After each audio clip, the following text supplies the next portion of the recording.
Hello viewers, আজ আমি differential ইকুয়েশনের সেকেন্ড অর্ডারের ডক্টর বংশীধর সাহর যে 9-10-এর বুকটা আছে, ওখান থেকে আমি একটা খুবই গুরুত্বপূর্ণ কোশ্চেন নিয়েছি। তা কোশ্চেনটা আমরা কীভাবে সলভ করবো সেই প্রসেসটা আমি এখানে আলোচনা করছি। তা এসএলএসটি ম্যাথামেটিক্স 2025 আমার যে ইউটিউব চ্যানেল আছে, তোমরা এটা সাবস্ক্রাইব করে রাখবে এই ধরনের ট্রিক্সগুলো পাওয়ার জন্য। এবং যারা এই 2025 এসএলএসটি ম্যাথামেটিক্স দিচ্ছ, আমার অ্যাডমিশন চলছে এবং ব্যাচ 2 শুরু হয়েছে। তা তোমরা যদি অ্যাডমিশন নিতে চাও আর দেরি করো না, অবশ্যই এই নাম্বারে কন্ট্যাক্ট করো। তা ফার্স্ট আমরা এবার কোশ্চেনটা দেখি। If Y equal to X is a solution of the differential equation X square Y double dash মানে আমরা কি জানি d2y বাই dx2, আর ওয়াই ড্যাশ হচ্ছে dy dx। তা এখানে বলেছে X square Y double dash plus X into Y dash minus Y equal to 0। এটা একটা second order linear with variable coefficient এবং রাইট হ্যান্ড সাইডে 0 আছে, মানে হোমোজেনিয়াস। তাহলে এই ধরনের যে ইকুয়েশনগুলো থাকবে তাদের একটা যদি সলিউশন এখানে বলেই দেয় যে ওয়াই ইকুয়াল টু এক্স বা যাই থাকুক, তা এই ক্ষেত্রে আমরা কীভাবে সলিউশনটা করবো। সলিউশন মেথডটা খুবই ইজি। তোমরা এটা ভিডিওটা দেখতে থাকো, তাহলে তোমরা এই ধরনের অঙ্কগুলো আর ভবিষ্যতে বা লাইফে কোনো দিন আর সমস্যা হবে না। তা আমি বলছি এবার মানে কীভাবে আমরা এই কোশ্চেনটা সলিউশন করবো।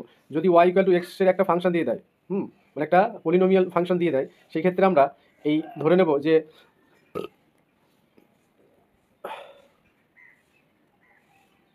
এখানে 4টে অপশান আছে আমাদের। কি বলছে, এটা then the equation then the linearly independent solution of the above equation. বলছে then the linearly second linearly, মানে এইটাতে একটা সলিউশন বলা আছে। তাহলে আমাদের চেয়েছে কি এই একটা সলিউশন দেওয়া আছে, তাহলে এটা যেহেতু আমাদের সেকেন্ড অর্ডার, তার মানে আমরা আরেকটা কমপ্লিমেন্টারি ফাংশন আরেকটা সলিউশন পাবো। সেই সলিউশনটাই বলছে আমাদের সেকেন্ড লিনিয়ারলি ইন্ডিপেন্ডেন্ট। এই লিনিয়ারলি ইন্ডিপেন্ডেন্ট কথাটা আমি পরে এই সলিউশনটা বার করার পর জিনিসটা আলোচনা করে দেবো। হ্যাঁ, অফ দ্য অ্যাবভ ইকুয়েশন। তাহলে এখানে ফার্স্ট অপশনটা যে এক্স টু দি পাওয়ার -1 মানে 1/x এরকম, তারপর এক্স স্কোয়ার, তারপর -2, তারপর x3। তাহলে এই ধরনের কোশ্চেনগুলো আমরা কীভাবে সলভ করবো। তা এই ধরনের কোশ্চেনগুলো আমাদের ফার্স্টে আমি সলিউশন মেথডটা বলছি। হ্যাঁ, খুবই ইজি। আমরা ধরে নেবো ওয়াই ইকুয়াল টু, মানে let Y equal to X to the power N. হ্যাঁ, এই টাইপের আমরা ধরে নেবো। ঠিক আছে, এইটা ধরে নেবো let Y equal X to the power is a solution of the given differential equation, মানে সেকেন্ড অর্ডার। এবার এখানে যদি সলিউশনটা নাও বলা থাকে, এখানে যে অপশনগুলো এইভাবে থাকে, তাহলেও কিন্তু আমরা এই মেথডটা অ্যাপ্লাই করবো। যদি এক্স এর ফাংশন দিই সলিউশনগুলো থাকে অপশানে, তা এখানে এটা যদি সলিউশন নাও বলে, তাহলে এই ধরনের ইকুয়েশনের পিআই সিএফ বার করাটা আমাদের কাছে আর সমস্যা হবে না, যদি অপশনগুলো এইভাবে থাকে। এইবার এখানে একটা সলিউশন বলেছি ওয়াই ইকুয়াল টু এক্স, মানে এক্স এর পাওয়ার কি আছে 1 আছে। এবার আমরা কী করবো, এই এন এর ভ্যালুটা আমরা ফাইন্ড করবো। তাহলে কীভাবে এন এর ভ্যালুটা ফাইন্ড করবো, এইবার ইকুয়েশনটা দিয়েছে X square Y double dash plus X Y dash minus Y equal to 0। ঠিক আছে, তাহলে আরেকটা সলিউশন আমরা এখান থেকে পেয়ে যাবো যদি আমরা এন এর ভ্যালুটা ফাইন্ড করতে পারি।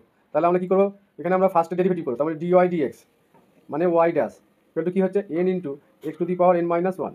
সিমিলারলি ডবল ডেরিভেটিভ করলে কী পাবো, D two Y by D X two কী পাবো, N into N minus 1 X to the power N minus 2। এটা আমরা পেয়ে যাবো। এইবার আমরা এই যে ওয়াই ড্যাশ আর ওয়াই ডবল ড্যাশ এই ভ্যালুটা আমরা ইকুয়েশনের লেফট হ্যান্ড সাইডে পুট করবো। তাহলে কী পাবো, এক্স স্কোয়ার ইন্টু ডবল ড্যাশের ভ্যালুটা কি ওয়াই ডবল ড্যাশ, সেটা হচ্ছে N into N minus 1 X to the power N minus 2, plus তারপর কী আছে এক্স ওয়াই ড্যাশের ভ্যালু কত, এখানে পেয়েছি N into X to the power N minus 1, তারপর শেষে কী আছে ওয়াই মানে কোনটা থেকে X to the power N, তাহলে X to the power N equal to 0। এইবার আমরা এখান থেকে একটু সিম্পলিফাই করবো। তাহলে কী আসবে, N into N minus 1 X to the power, এখানে এই 2 ক্যান্সেল আউট হয়ে যাবে, তাহলে X to the power N plus N into এখানে এক্সের পাওয়ার 1, তাহলে এখানে 1 cancel, X to the power N minus X to the power N equal to 0। এবার X to the power N এখানে দেখতে পাচ্ছি কমন আসছে, তাহলে X to the power N যদি আমরা কমন নিই, তাহলে কী পাবো, যে x to the power N আমি ব্র্যাকেটের মধ্যে এটা কি লিখছি, N into N minus 1 plus N minus 1 this equal to 0। এবার এখানে বলে রাখি যে এইটা কিন্তু সলিউশন যেহেতু, তার মানে এই পার্টটা 0 হবে না। হ্যাঁ, মানে ওয়াই ইকুয়াল টু মানে 0 নয়। হ্যাঁ, তার মানে x to the power N 0 নয়। তার মানে আমি এখানে বলতে চাইছি, তার মানে x to the power N এটাকে সিম্পলিফাই করলে কী পাবো, N square minus N plus N minus 1 into 0। তাহলে এখানে কি দেখতে পাচ্ছি যে এন এন ক্যান্সেল হয়ে যাচ্ছে, তাহলে আলটিমেট আমরা যেটা থাকছে ভিতরে এন স্কোয়ার মাইনাস 1 আর সামনে x to the power N, তাহলে এটা তো 0 হবে না, তারপর এন স্কোয়ার মাইনাস 1 এটা 0 হয়ে যাবে। তাহলে এখান থেকে আমরা কী লিখতে পারি, যে since x to the power N not equal to 0, তাহলে কি এই ভিতরের পার্টটা 0 হবে।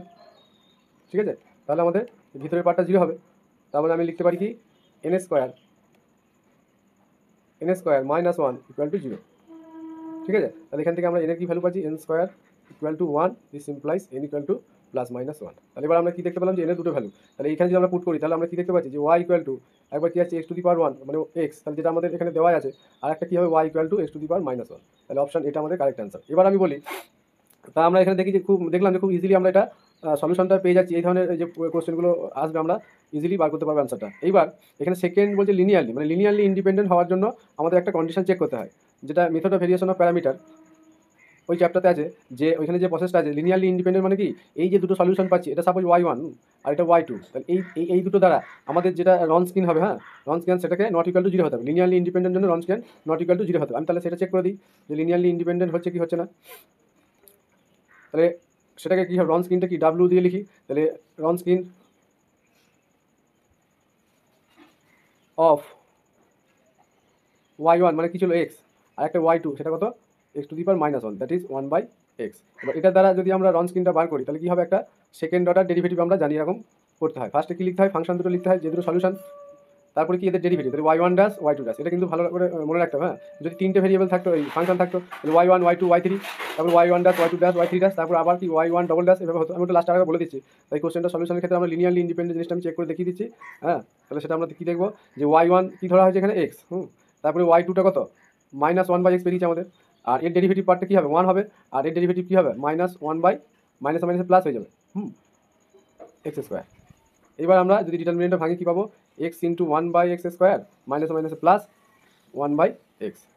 তাহলে এক্স একটা এখানে নিচে থাকছে, তাহলে one by X plus one by X, তার মানে ওয়ান বাই টু এক্স। এটা কি নট ইকুয়াল টু জিরো, কারণ এখানে আমরা বলে দিয়েছিলাম যে এই পার্টটা ওই ওয়াই ইকুয়াল টু এক্সের ভ্যালুটা জিরো হবে না। তাহলে এক্স যদি জিরো না হয় তাহলে এই পার্টটা always not equal to zero. তার মানে Wronskian not equal to zero মানে কি, যে যদি ডাব্লু মানে Y one Y two if not equal to zero হয়, then the given two solution, মানে আমরা যে সলিউশন দুটো পেলাম, দেন দ্য সলিউশন মানে Y one Y two are linearly independent. ঠিক আছে, যদি এটা জিরো চলে আসতো তাহলে কিন্তু এটা সলিউশন হতো না, লিনিয়ারলি ইন্ডিপেন্ডেন্ট হতো না, তখন আবার লিনিয়ারলি ডিপেন্ডেন্ট সলিউশন হয়ে যেত। ঠিক আছে, তাই এখানে আমি এই এই এই এই টাইপে আমরা এই ধরনের যাই কোশ্চেন আসুক না কেন আমরা ওয়াই ইকুয়াল টু কি পুট করবো, Y equal to X to the power N, যেটা নট ইকুয়াল টু জিরো, একটা পলিনোমিয়াল ফাংশন এনের দিকে আমরা চুজ করবো। হ্যাঁ এইভাবে চুজটা করতে হবে। তাহলে আমরা দেখতে পেলাম যে কীভাবে আমরা এই মেথডটা অ্যাপ্লাই করে এই ধরনের যা কোশ্চেন আছে সলিউশন হয়ে যাবে। যত কোশ্চেন আছে এই ধরনের সবই সলিউশন। যদি এখানে স্কোয়ারও থাকতো তাহলেও আমরা এখানে এক্স টু দি পাওয়ার এনই পুট করতাম, সেখান থেকে এনের আবার দুটো ভ্যালু পেতাম, যেহেতু এখানে কি কোয়াড্রেটিক হয়ে যাবে ইকুয়েশনটা। টু থ্রি এখানে যাই দিক আমরা এইভাবে সলিউশনটা বার করবো। তাই মেথডটা দেখালাম, তোমাদের একটু লেন্দি মনে হতে পারে, কিন্তু আলটিমেট এটা লেন্দি নয়, এটা জাস্ট একটা ইকুয়েশনকে সলভ করে এনের ভ্যালুটা বার করে। এটা ক্লাস 9-10 ছেলে বা এই ছেলেরাও এগুলো সলভ করে নিতে পারবে। তাই কোশ্চেনের যে ট্রিকটা আমি বললাম, যদি তোমাদের এটা ভালো লাগে তোমরা চ্যানেলটা সাবস্ক্রাইব করে দিও অবশ্যই এবং শেয়ার করে দিও। আর অ্যাডমিশন চলছে, অ্যাডমিশনের জন্য আমি ফুল পিডিএফ দিয়ে দিচ্ছি এবং রেগুলার